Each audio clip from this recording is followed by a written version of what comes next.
Patay ang isang 19 anyos na college student matapos umanong tumalon mula sa MRT EDSA Taft Station sa Pasay City. Kasalukuyan namang sinusubukan ng mga pulis na makontak ang pamilya nito. Ang mga detalye ihahatid sa atin live ni Giselle Ricafort. Giselle.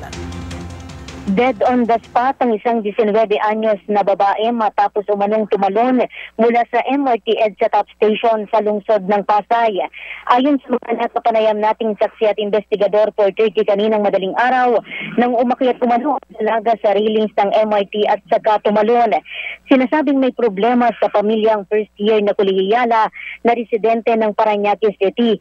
Nakapanayam natin ang kaibigan ng biktima na nakasama pa niya ilang oras pa lamang bago ang sinasabing pagtalon. Tumanggi itong magpakilala pero kwento niya sa atin, 3:30 ng umaga niya kinika ang kaibigan dahil nag-send umano ito ng larawan na nasa parking area ito sa ikatlong palapag naman ng isang mall. May pinagdadaanan umano ito sa pamilya batay na rin sa mga ipinabasa sa kanyang conversation sa telepono nito pero hindi niya naman nakalain na magagawa ito ng kaibigan. Dinala na sa punerarya ang labi ng biktima at sinusubukan na rin ng mga pulis na makontak ang kanyang mga kamag-anakan.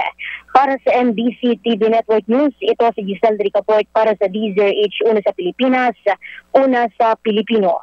Maraming salamat, Giselle Ricafort.